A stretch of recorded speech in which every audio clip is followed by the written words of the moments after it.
या फिर कोई बहुत जोर की आवाज हो ग्लास के पास। जरूर ये आवाज गोली चलने की है, और वो गोली इसी ग्लास के करीब से ही चली है। पंखे, हाँ आजा। देख, लगता है गोली यहीं से चली है, ग्लास के पास से।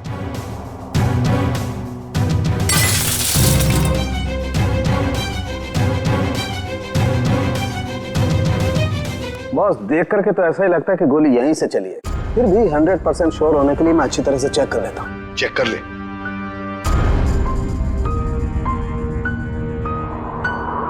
आप लोग उसे बिल्कुल नहीं छोड़ना जिसने विराज को मारा है। बिल्कुल, आपसे वादा करते हैं जिसने भी ये किया है उसे कड़ी से कड़ी सजा दिला देंगे। हिम्मत से काम ले, अगर तू ऐसे करेगा तो काम कैसे चलेगा? चुप हो जा। सीआईडी से आज तक कोई भी मुझे बच नहीं पाया। आप सर, मैं शेखर, विराज का चचेरा भाई। और फिर आप? मेरा नाम आशिका है सर, मैं विराज की वर्षों से बिजनेस पार्टनर हूँ सर। और सर, मैं विराज जी का पीए हूँ। तो फिर आप में से किसी को भी किसी भर भी शक है किसने किया होगा ये? नहीं सर, उनकी तो किसी से कोई दुश्मनी नहीं थी। नहीं, दुश्मनी तो थी, नहीं तो कोई खून क्यों करेगा? सर, मैं कुछ कहना चाहता हूँ। कहिए। सर, विराज जी का आज शाम से बहुत ज्यादा मूड खराब था। खराब मूड? उन्हें तो बिजनेस ऑफ द ईयर का अवार्ड मिला था ना, फिर भी मूड खराब था उनका। इस बात से मैं भी हैरान हूँ। इतने बड़े खुशी के मौके पर उनका मूड बहुत ही ज्यादा चिड़चिड़ा था, और फोन कॉल आने के बाद तो उनका गुस्से का पारा बहुत ज्यादा बढ़ गया। किसका फोन कॉल था? सर, ये तो नहीं पता। विराज जी किसी से फोन पर बात कर रहे थे। तुम्हारा दिमाग तो ठिकाने पे है। ये क्या बकवास कर रहे हो तुम? तुम्हें डील कैसे कैंसिल कर सकते हो? छोड़ूंगा नहीं मैं तुम्हें। ये सारी बातें हो रही थी सर। आशिका जी, आपको पता है किस डील के बारे में बोल रहे थे? मुझे इस बारे में कुछ नहीं मालूम। अरे ये कैसे हो सकता है कि आपको इस बारे में कुछ भी पता नहीं? आप तो विराज की बिजनेस पार्टनर थी ना, तो आपको तो पता होना ही चाहिए। सर, मैं सच कह रही हूँ, ऐसी कोई डील ही नहीं थी जो कैंसिल हुई है। ऐसा कोई डील नहीं था जो कैंसिल हुआ है, ठीक है? अब हम पता लगा लेंगे कौन सा डील था और क्या हुआ था। मयूर सर, विराज का फोन दो।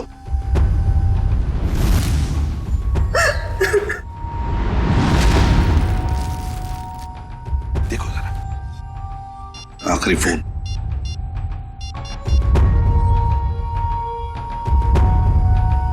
नाम तो लिखा नहीं, अनजान नंबर है।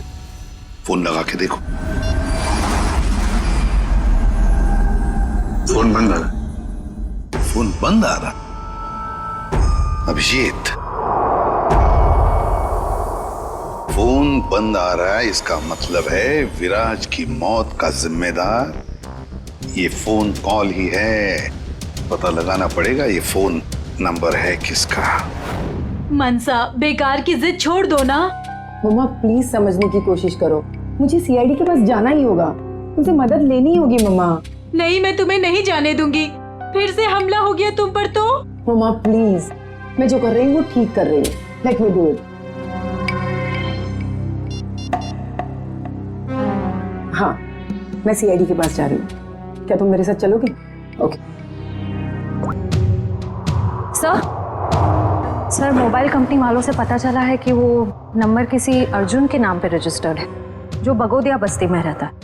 लेकिन उसके घर वालों ने बताया कि अर्जुन तो 5 साल पहले मर चुका है। क्या?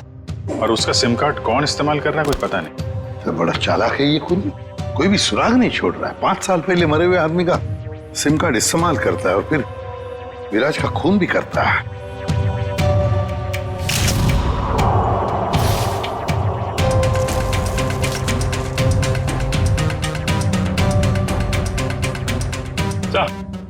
हाँ। ये देखिए सर, ये देसी कट्टा मिला है इसमें से। लगता है खूनी भागते वक्त गलती से यहाँ गिरा गया।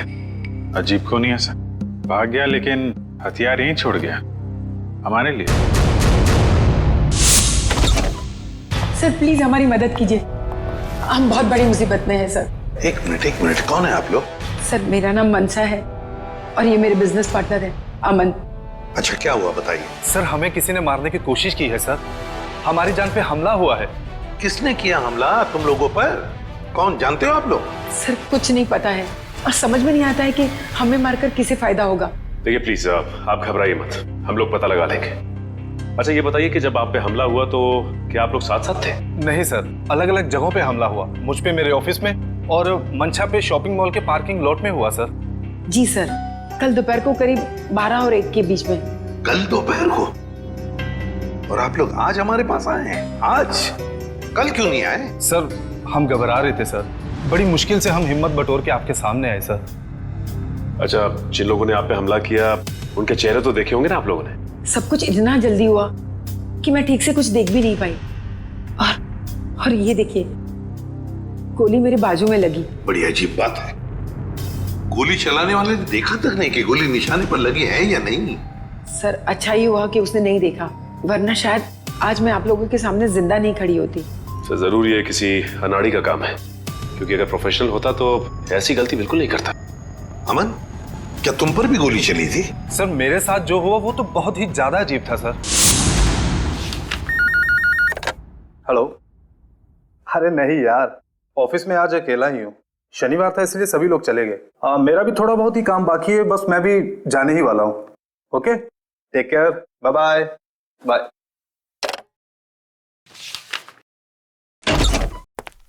अरे ऑफिस में इस वक्त कौन हो सकता है?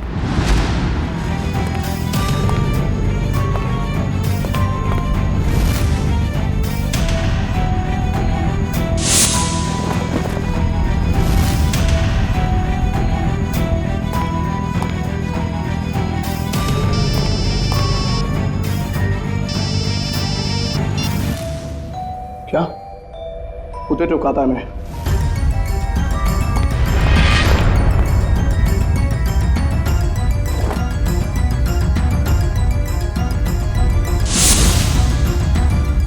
सर गोली मारने वाला बिना गोली मारे ही चला गया। वही तो। सर ये तो बहुत अजीब है। सर जो कुछ भी हुआ, कम से कम मेरी जान तो बच गई सर। नहीं, ये तो बड़ी अच्छी बात हो गई। अब आप लोग हमारी एक मदद कीजिए, उनका स्केच बनवाने में। सर स्केच तो बनवा देंगे, मगर ब्यूरो से बाहर जाने से डर लग रहा है सर।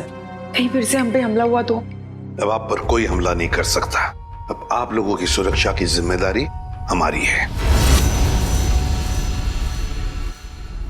एक बात समझ में नहीं आ रही है, मंशा पर गोली चलाने वाला करीब से गोली चलाता है मंशा पर जानलेवा गोली नहीं चलाता, और जो अमन पर गोली चलाने गया था वो बिना गोली चलाए वापस चला जाता है। ऐसा क्यों? नहीं नहीं नहीं, ये कुछ अलग ही चक्कर है। सर ये रहा स्केच। Thank you. जाओ। आपको पूरा यकीन है यही लोग हैं वो? हाँ सर, लगभग ऐसे ही थे। ठीक है, थैंक यू वेरी मच। अब आप लोग जा सकते हैं, लेकिन निश्चिंत रहिए, आपकी सुरक्षा के लिए हमारे सीआईडी ऑफिसर्स तैनात रहेंगे। Thank you. Thank you sir. Shreya, देखो क्या ये दोनों पुराने पापी है क्या?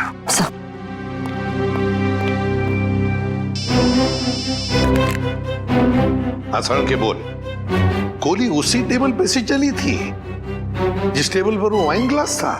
ओके, ठीक है। सर? हाँ, मिल गया? नहीं सर, उन दोनों का हमारे डेटाबेस में तो कोई रिकॉर्ड ही नहीं है। कोई भी रिकॉर्ड नहीं है उन दोनों का? अच्छा, एक काम करते हैं, वो मॉल जिसके पार्किंग लॉट में मंशा पर हमला हुआ था और अमन का ऑफिस, इन दोनों जगहों के पास उस वक्त जिस वक्त गोली चली थी, उस वक्त जितने भी सेलफोन्स नेटवर्क में थे उन सब का पता लगाते हैं। पर सर ऐसे तो सैकड़ों लोग होंगे। बिल्कुल, सैकड़ों लोग होंगे, सैकड़ों फोन होंगे, मगर मुजरिम उन्हीं में से ही कोई है, उन्हीं में से ही कोई है जो सबसे करीब थे उस पार्किंग लॉट में मंशा के पास, और सबसे करीब थे अमन के पास उसके ऑफिस में। उन्हीं में से ही है जो सबसे करीब थे इन दोनों के। फ्रेडी और पंकज को बोलो पता लगाने के लिए। सर फंक्शन का फुटेज रेडी है।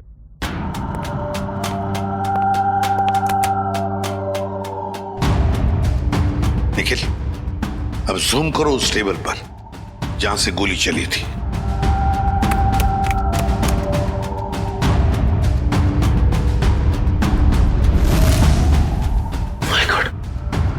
सर इस टेबल पे तो 3 लड़कियां बैठी हैं। इसका मतलब इनमें से किसी ने विराज पे गोली चलाई।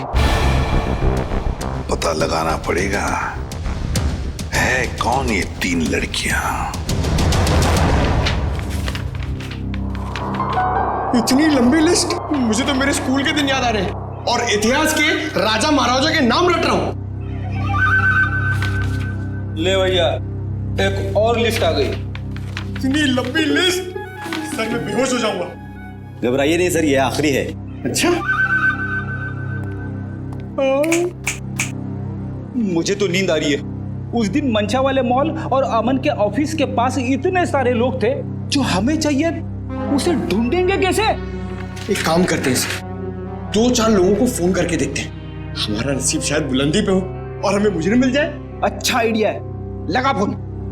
Inky pinky ponky, Freddy sir loves a donkey, ये वाला नंबर।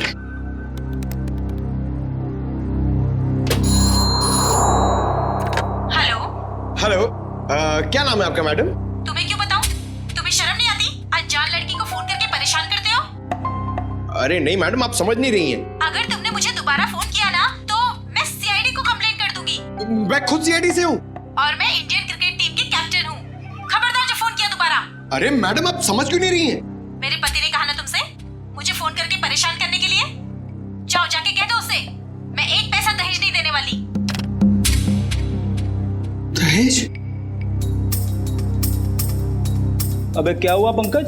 दहेज का नाम सुन के तेरे पूरे शरीर में 440 वोल्ट का करंट क्यों दौड़ने लगा? अरे सर मत पूछिए, दहेज ही तो मेरी दुखती रग है। सर मेरा पुराना जख्म हरा हो गया। अबे मैं कुछ समझा नहीं। सर आप तो जानते ही हैं, मेरे स्कूल के और कॉलेज के जितने भी फ्रेंड्स हैं सबकी शादी हो चुकी है। मैं ही अकेला बचा हूं कुंवारा। पता है क्यों? क्यों? इस दहेज की वजह से। पंकज, एक सीआईडी ऑफिसर होने के बावजूद भी तुझे दहेज चाहिए? छी, कितनी शर्मनाक बात है ये। रुक, मैं अभी एसीपी साहब को फोन करता हूँ। अरे एसीपी सर को क्यों फोन कर रहे हो? मेरी बात तो सुनो, मैं दहेज नहीं मांग रहा हूँ, लड़की वाले दहेज मांगते हैं। मुझसे कहते हैं जब तक मैं दहेज नहीं दूंगा लड़की से मेरी शादी नहीं कराएंगे। इसलिए तो दहेज का नाम सुनते ही मेरे पसीने छूट जाते हैं सर। तू चिंता मत कर पंकज, जो लड़की तुझे सच्चा प्यार करेगी वो सिर्फ तेरा दिल देखेगी, दहेज या पैसा नहीं, समझे? सच्ची सर? हाँ। अब चल, अब ये शादी के सपने देखना बंद कर और काम पे लग जा। काम पे लग जा? लिस्ट इतनी लंबी है। अबे रो क्यों रहा है? चल एक काम करते, देखते हैं इन सारे नंबरों में से ऐसे कौन से 2 नंबर है जो मंशा वाले मॉल और अमन के ऑफिस के सबसे करीब है। देखिए सर,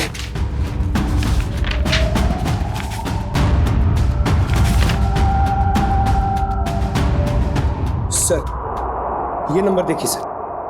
सर ये मॉल से सिर्फ 70 मीटर दूर है। सर ये नंबर देखिए, ये ऑफिस से 20 मीटर दूर है सर। एक्सक्यूज मी, ऐसा आप जरा बता सकते हैं कि ये और ये 2 नंबर किसके नाम पे? एक मिनट।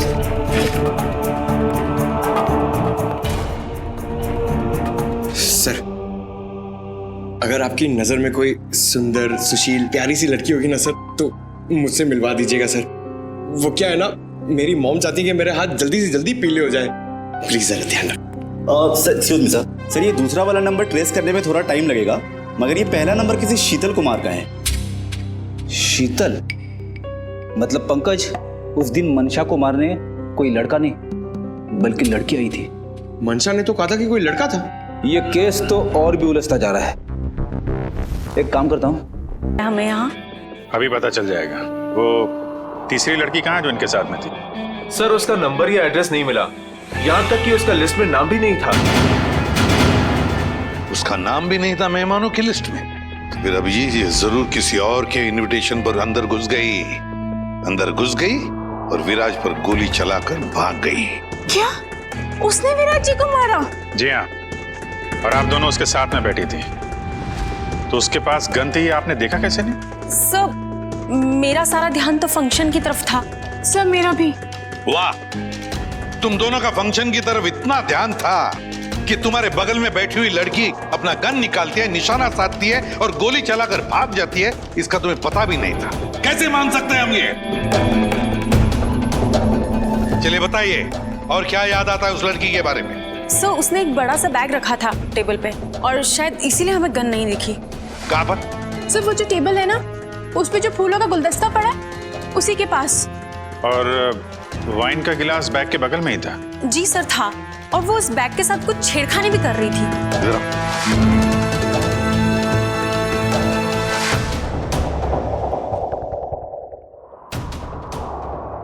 तुम दोनों यहाँ बैठी थी? जी सर। और उसने बैग कहाँ रखी थी? सर उसका बैग यहाँ पर था। और ग्लास यहाँ पर? जी जी सर।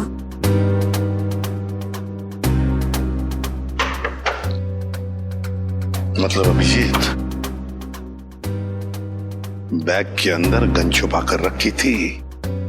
वो कह रही थी ना, छेड़छाड़ कर रही थी बैग के साथ, निशाना साधा उसने और गोली चला दी।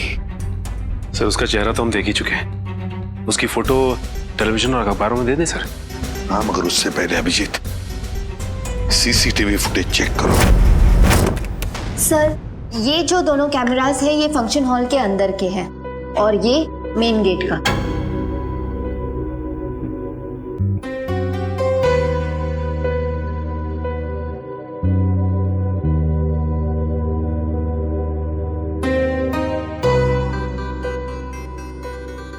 तो काफी देर से आई फंक्शन में। अब जरा ये मेन गेट वाला दिखाना। जी सर। सर ये तो टैक्सी में आई है। टैक्सी में? एक मिनट जरा इसको रिवाइंड करो, कैसे चलाना। Pause pause. अब जरा ये नंबर प्लेट है ना टैक्सी का, उस पर जूम करो।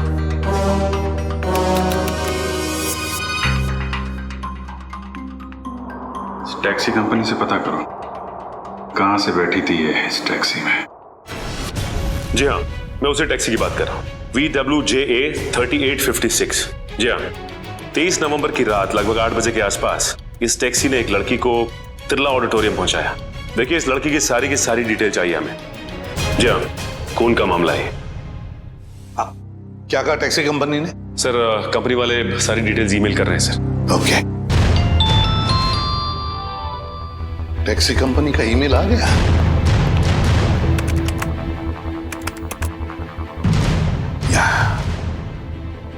ये रहा उनका मुंबई का रोड मैप और ये है वो लाल डॉट, ये है वो टैक्सी और उस टैक्सी का रूट ये था, ये देखो, तिरला ऑडिटोरियम। मतलब उस लड़की ने टैक्सी ज्वाला रोड से पकड़ी है, ज्वाला रोड से। बहुत होशियार है लड़की सर, इसने टैक्सी अपने घर पे नहीं बुलाई बल्कि भीड़ भाड़ वाली रोड पे बुलाई। लगता है इस लड़की का घर ज्वाला रोड के आसपास ही होगा। निखिल काम करो, तुम और जयवंती जाओ ज्वाला रोड जाओ और अच्छी तरह से पूछताछ करो।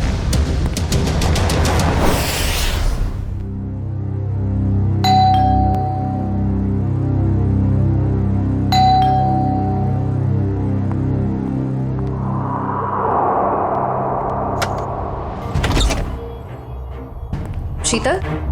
क्या? शीतल तुम हो ना? आप लोग क्या कह रहे हैं? ये हेडफोन्स निकालोगी तब सुनाई देगा। ओह, आई एम सो सॉरी। आप लोग तीनों दीपा के कजिन्स हैं, राइट? मैं आप लोग का ही वेट कर रही थी। हम लोग कोई कजिन वजन नहीं है, हम लोग CID से हैं। CID? सर सब कुछ ठीक है ना? शनिवार दोपहर 3 बजे तुम मॉल में क्या कर रही थी? कौन सा मॉल? वही मॉल जो जवाहर नगर में है। सर मॉल, मैं कोई मॉल में थी नहीं और जवाहर नगर तो मेरे घर से काफी दूर है, मैं वहां जाती ही नहीं हूँ। देखो शीतल, ड्रामा करने की जरूरत नहीं है। अगर तुम जवाहर नगर नहीं गई थी तो तुम्हारा फोन वहां कैसे पहुंच गया? पर मेरा फोन तो गुम हो चुका है, मेरे पास है ही नहीं। आप लोगों को मिला क्या? ओह, तो फोन मिलने रहा है, बहाने अच्छे हैं, मगर CID के सामने ये सारे बहाने पिट जाते हैं, क्योंकि हमें यह भी पता है कि इस वक्त आपका फोन कहाँ है। यहीं पर है, घर पे, नेटवर्क यही बता रहा है। पर मेरे पास तो मेरा फोन है ही नहीं और नेटवर्क और सिग्नल, हाँ शायद हो सकता है कि मेरी काम वाली बाई ने चुराया हो। मैं उसे इनफैक्ट निकालने वाली थी काम से। अंदर कौन है? कोई नहीं, शायद चूहा होगा। चूहा? आप लोग कहाँ जा रहे हैं? आप लोग मेरी मर्जी के बगैर मेरे घर में नहीं जा सकते। सुनिए, आप लोग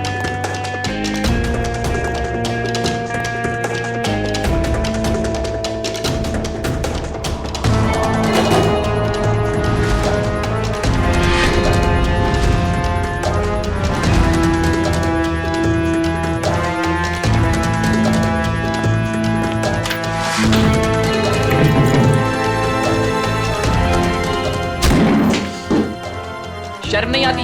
ऐसे कैसे अंदर घुसे चले आते हो? अब क्या करें, आदत से मजबूर है। क्या? काफी बड़ा चूहा है, इसे खुराक की जरूरत है, हम ले जाते हैं।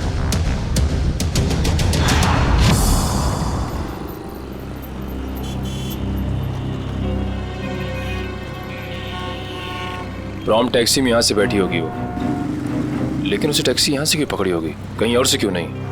यही समझ में नहीं आ रहा है। देख भाई निखिल, तेरी समझदारी जरा मैं हिला देती हूँ। तुझे पता है, एक आदमी जब सजदर जाता है तो वो बाहर टहलने निकल पड़ता है। सजने के बाद टहलने क्यों लगता है? डिपेंड करता है, अगर जवान बच्चा हो तो कुड़ियों छुड़ियों पे लाइन मारने निकल पड़ता है, और अगर बुजुर्ग हो तो खुशी में निकल पड़ता है। लेकिन औरतों और लड़कियों का ऐसा नहीं होता। तुझे नहीं पता? नहीं। लड़कियों के बारे में कुछ तो पता होगा। वो कुछ भी नहीं पता? नहीं। शर्मा क्यों रहा है? नहीं वो देख, लड़की औरत जब एक बार तैयार हो जाती है तो ज्यादा दूर तक नहीं जाती, मतलब नहीं जाती, जा ही नहीं सकती। मतलब ये कि वो जहाँ तैयार हुई है, टैक्सी भी उसने वही बुलाई होगी। मतलब घर के आसपास? बिल्कुल। देखा था ना वीडियो में, कितनी सजी धजी हुई थी। अब इतना मेकअप और लिपस्टिक उसने होटल में बैठ के नहीं किया, घर पे किया होगा। उसका घर यहीं कहीं आसपास होना चाहिए। अब एक बात मैं आपको बताता हूँ। लड़कियों के बारे में? नहीं, बंदा जा रहता है, अक्सर दवाई वगैरह वही आसपास से लेता है। होशियार है तू। वो तो। चल ढूंढे उसे। Excuse me. जी, हमें कुछ चाहिए। प्रिस्क्रिप्शन दिखाओ। ये क्या है? ये प्रिस्क्रिप्शन है। ध्यान से देखो जरा। बात क्या है? देखो, हम CID से हैं। ये फोटो ध्यान से देखो और बताओ, तुमने पहले इसे कहीं देखा है? तो मेरी। ये तो मेरी। नहीं, मेरी कुछ नहीं लगती। ये तो वही है ना? अरे देखना, ये वही है ना? अरे हाँ, ये तो वही है 11 नंबर बंगले वाली। 11 नंबर वाली? हाँ, 11 नंबर पे रहती है, घर से फोन करती है। बहुत बार घर पे दवाई भेजी हमने इसकी। क्यों, बीमार है क्या? नहीं, हट्टी कट्टी है। 11 नंबर वाली।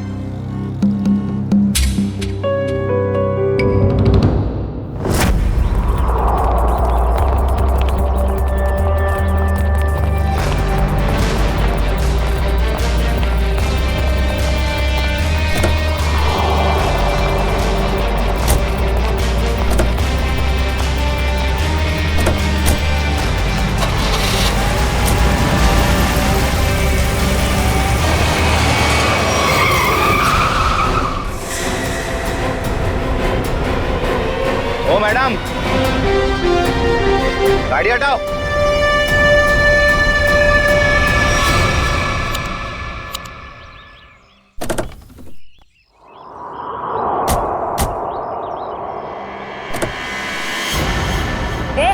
क्या बदतमीजी है? चल गाड़ी हटा। अगर यहाँ बदतमीजी नहीं पसंद तो CID ब्यूरो चलो, वहां कर लेंगे थोड़ी बदतमीजी। CID?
गलती नहीं है। चुप! पैसे लेकर लोगों को मारते और कहते हो तुमने कुछ नहीं किया। किसने कहा था तुम्हें मंशा और अमन को मारने के लिए? प्रीतम ने। कौन प्रीतम? वो बड़ी पार्टियों से सुपारी का कॉन्ट्रैक्ट लेता है और हम जैसे लोगों में बांट देता है। मुझे मंशा को मारने के लिए कहा था उसने, और मेरे दोस्त रिंकू को अमन की सुपारी दी थी। मतलब पैसे लेकर लोगों को मारने का पूरा नेटवर्क ये प्रीतम चलाता है, और फिर मंशा और अमन को मारने के लिए प्रीतम को किसने कहा? प्रीतम को किसने कॉन्ट्रैक्ट दिया था? सब विराज ने। विराज? सर इसका मतलब विराज, मंशा और ये अमन का केस आपस में जुड़ा हुआ है। हाँ, पर मजे की बात यह है सचिन कि विराज ने प्रीतम को कॉन्ट्रैक्ट दिया मंशा और अमन को मारने का, और फिर विराज का ही खून हो गया। सर कहीं ऐसा तो नहीं कि अमन और मंशा ने मिलकर विराज को मरवा दिया हो? तो फिर मंशा और अमन हमारे पास क्यों आते हैं? अच्छा, ये तुम्हें सुपारी मिली थी ना मंशा और अमन को मारने की, तो फिर तुम और तुम्हारे दोस्त नाकामयाब कैसे हो गए? नाकामयाब नहीं हुए थे सर, प्रीतम ने आखिरी वक्त पर सुपारी कैंसिल कर दी थी। प्रीतम ने आखिरी वक्त इन दोनों को मारने का प्लान ही कैंसिल कर दिया? क्यों? ये चक्कर क्या है? मुझे तो लगता है विराज की मौत के पीछे इस प्रीतम का हाथ है। दीपिका। जी सर। तुम्हें विराज को मारने के लिए किसने कहा था? प्रीतम ने। प्रीतम ने? सर मगर प्रीतम को किसने कहा होगा विराज को मारने के लिए? वो भी पता चल जाएगा निखिल। सर मुझे कितनी देर यहाँ रुकना पड़ेगा? क्या मैं घर जा सकती हूँ? क्यों? ऐसा कौन सा अच्छा काम किया है जो तुम्हें हम जाने दे? एक खूनी को बचाने की कोशिश की है तुमने, समझे? सब मैं इलेश से प्यार करती हूँ, इसलिए भाग गई थी। तो कौन सा बड़ा काम किया इलेश से प्यार करके? इसे बचाने की कोशिश की तुमने, उसे तो सजा होगी, मगर तुम्हें भी होगी सजा। चले जाओ इसे। चलो। इलेश, तुम्हारे पास प्रीतम का नंबर और एड्रेस तो होगा ना? सर मेरी बात प्रीतम से कभी डायरेक्ट हुई नहीं, हमेशा उसकी सेक्रेटरी जिया से ही बात होती थी। दीपिका, तुम्हारे पास नंबर है प्रीतम का? नहीं, मेरी बात हमेशा उसकी सेक्रेटरी जिया से होती थी। तो फिर सेक्रेटरी जिया का नंबर दो हमें। सर कोई एक नंबर हो तो बताएं, हमेशा नए नए नंबर से फोन करती थी वो। और हाँ, किसे बांधा है उसकी सारी जानकारी एक लिफाफे में डालकर घर के बाहर रखती थी। नए नए नंबरों से फोन करती थी। बड़ी चालाक समझती है ये अपने आप को सेक्रेटरी जिया, लेकिन उसे पता नहीं अब उसका पाला पड़ा है हमसे, सीआईडी से। अब ज्यादा देर बच नहीं सकती वो। जिया ने जिन जिन नंबरों से तुम्हें फोन किया है वो सारे के सारे नंबर चाहिए हमें अभी, इसी वक्त।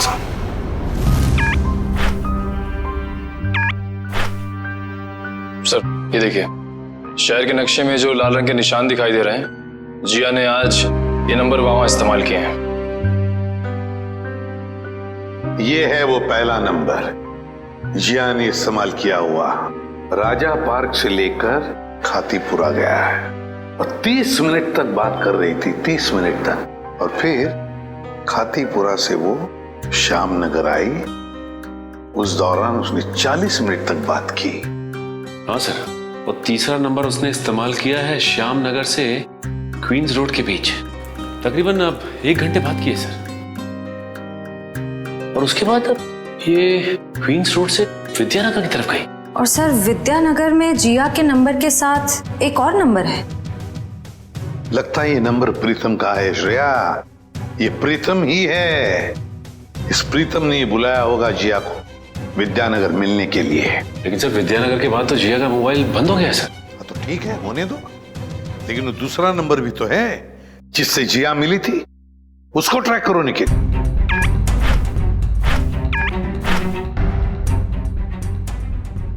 सर फिलहाल ये नंबर सिविल लाइन के किसी बंगलो में है, bungalow number 17। Civil Lines bungalow number 17। जिया तेरी साड़ी तो बहुत अच्छी लग रही है, कहाँ से खरीदी? स्पेशली ऑर्डर देके बनवाई है, डिजाइनर है। वाह जिया, तेरी चॉइस को तो मानना पड़ेगा। एक मिनट। मेरा एक बहुत पुराना दुश्मन है, मुझे उसे मरवाना है। आप दाम जो भी चल लग जाए। लगता है किसी आशिक का फोन आया है। मैं प्रीतम जी की सेक्रेटरी बोल रही हूँ। आपका संदेश उन तक पहुँचा दूंगी। 10 लाख लगेंगे। अरे 20 लाख दूंगा, लेकिन वो बचना नहीं चाहिए। बहुत नफरत करते हैं हमसे। ऐसा क्या बिगाड़ा है आपका? मिल के बताता हूँ आपको। लगता है दरवाजे पे कोई आया है। मैं आपको थोड़ी देर में कॉल करती हूँ। आप? नहीं, वो मैं ही हूँ। आपसे मुलाकात भी हो गई। आप कौन है? वैसे तो मेरा नाम अभिजीत है, लोग मुझे सीनियर इंस्पेक्टर अभिजीत के नाम से जानते हैं। सीआईडी में काम करता हूँ। आप किस नाम से बुलाना पसंद करेंगी? सीआईडी का यहाँ क्या काम? अरे फोन पे बताया ना आपको। अच्छा वो, मुझे लगा कोई मजाक कर रहा है तो मैं भी मजाक करने लग गई। सुपारी का लेन देन तुम्हें मजाक लगता है? जी हाँ, ये सब क्या चल रहा है? सॉरी गर्ल्स, पार्टी खत्म हो गई है, आप लोग जा सकती हैं। Thank you very much. चलिए चलिए। चलो चलो। आप सोच भी नहीं सकती आप कितनी बड़ी मुसीबत में फंस गई हैं। देखिए, मैं प्रीतम के लिए काम करती हूँ, लेकिन मैंने आज तक उसे नहीं देखा। वाह सर, अभी तक ये कह रही थी कि प्रीतम को जानती नहीं है, अब कह रही है देखा नहीं है। ऐसा ना हो थोड़ी देर के बाद ये कहें कि ये खुद प्रीतम है। अरे मैं ऐसा क्यों कहूंगी? मैं प्रीतम नहीं हूँ, मैं तो जिया हूँ। जरा आईडी दिखाइए अपना। ID card? हाँ, I card, driving licence, PAN card, passport, कुछ भी नहीं है। नहीं है? ओह, जरा मैडम का बैग चेक कर लीजिए।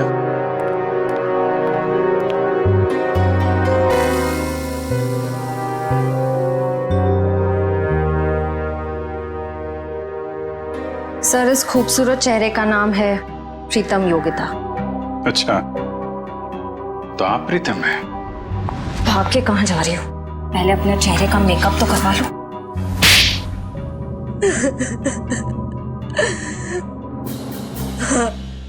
मैं ही प्रीतम हूँ और मैं ही सुपारी लेने का काम करती हूँ। आज की सुपारी किसने दी थी तुम्हें?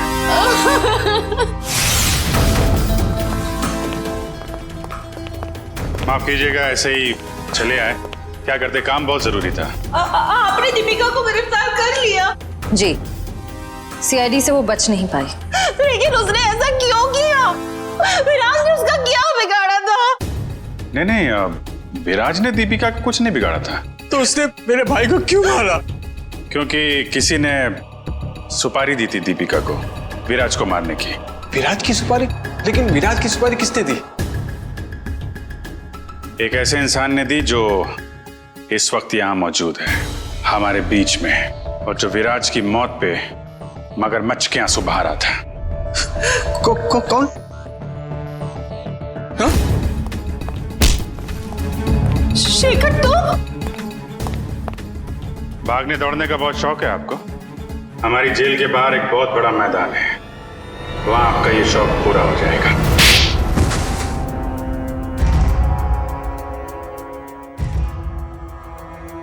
कहने के तो ये हमारा फैमिली बिजनेस था, लेकिन सच तो ये था कि पूरा कारोबार सिर्फ और सिर्फ विराज भैया चलाते थे।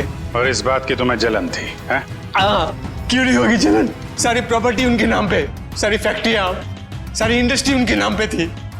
भिखारी जैसा महसूस करता था, इसलिए मैंने विराज भैया के प्रतिद्वंदियों अमन और मनसा के साथ हाथ मिला लिया। और तुम तीनों का एक ही मकसद था, विराज की बर्बादी।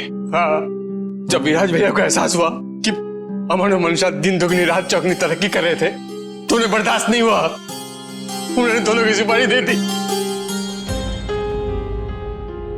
और इसके पहले कि वो दोनों मारे जाते, तुमने वो सुपारी कैंसिल करवा के विराज की सुपारी दे दी। हाँ, तो क्या गलत किया मैंने?